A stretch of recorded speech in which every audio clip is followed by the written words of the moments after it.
Hey, what's up, everyone? It's Daniel Tapia here again, and today I'm going to be talking about some supplements for fat loss and supplements for muscle gain.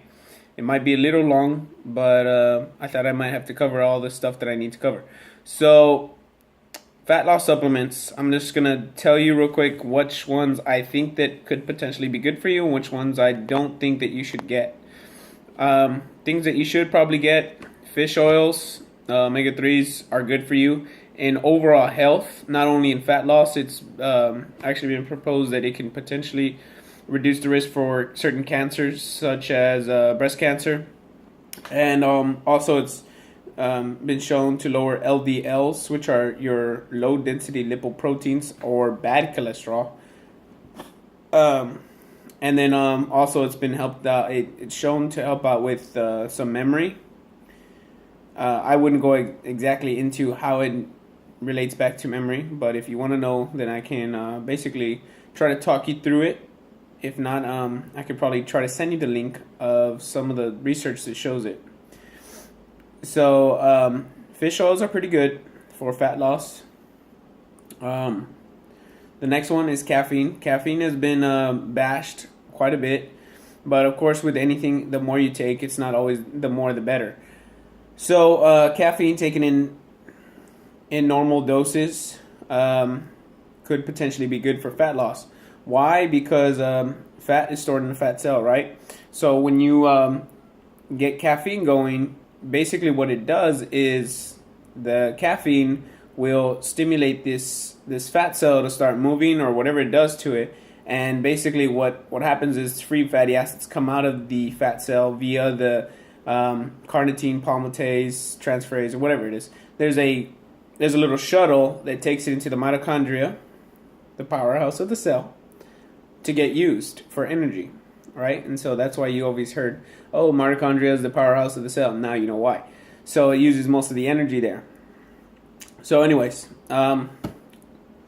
caffeine is not too bad in the sense that it could potentially help out with fat burning.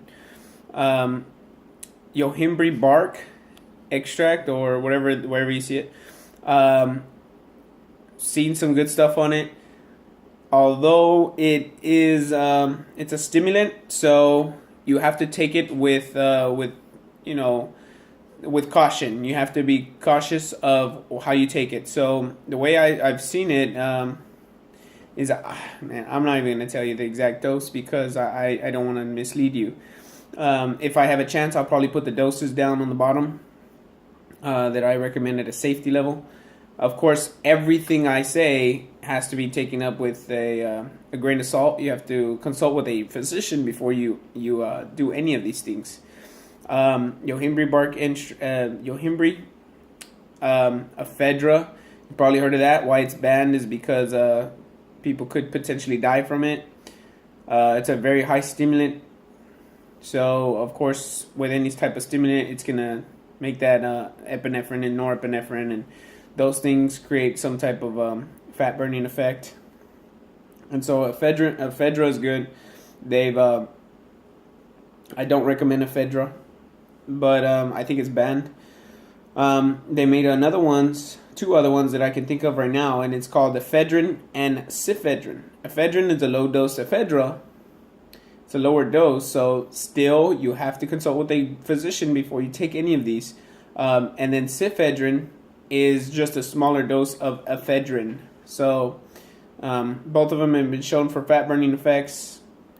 So if you want to take them, consult with a doctor. Make sure that your heart is okay with it. Make sure you don't have high blood pressure because it's a stimulant, so it's going to stimulate that blood pressure as well. Let me see which one. I told you about the green tea extract. I don't know if I did. Well, anyways, green tea extract, fish oils, some caffeine, any of the ephedrine, cifedrine, if you feel that you're comfortable with it. Anything above that, I don't recommend typically. If I find out anything else, of course, I'm going to let you guys know as soon as possible. So now some fat muscle building supplements, and a lot of research has gone into this stuff. So basically, I'm going to talk about three of them: creatine has been shown time and time and time again to increase power output. It hasn't been shown to increase endurance, so it's not going to be very, very good for endurance runners or endurance type training. But for weight training and muscle growth, it's pretty good. The consensus is there. Creatine works.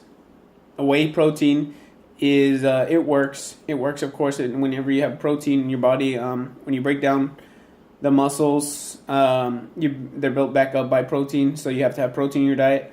So whey protein is a supplement that you can take to help out with muscle growth. I've seen some traction get caught on HMB. Although, if you already take creatine, I don't think that HMB is going to be that much of a difference and help you out that much. The only thing about HMB that probably might be different is that you get a cleaner gain, which means like with creatine, I've seen some things on water retention, so you'll get heavier. So outside of that, there hasn't really been that much bad side effects to creatine. I've heard people say, "Oh, your kidneys are bad because you take too much creatine." No, not at all. That there has been no research shown that. It's only been anecdotal evidence, so it's basically been just by people speculating. So yeah, you're pretty safe to go with 3 to 5 grams of creatine. Whey protein, depending on your body weight and stuff. HMB, you can, if you have the expendable income, I would say go for it.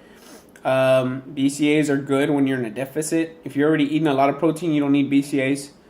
So, that's basically it. Beta alanine has been good for increasing power output and increasing your activity in the gym, so you can potentially go a little bit longer. It increases that, helps out with the pH in your body, so that you can basically do a little bit more. So yeah, that's some of the muscle building supplements that I recommend, and fat loss supplements that I recommend. Outside of that, I don't really recommend anything else.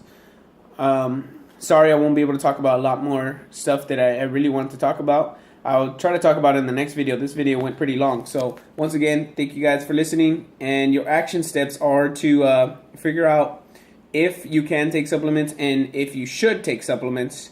To supplement your diet, not to replace your diet, to supplement it. So you should have already a good diet before you start supplementing. All right, so I'll talk to you guys soon. See you later.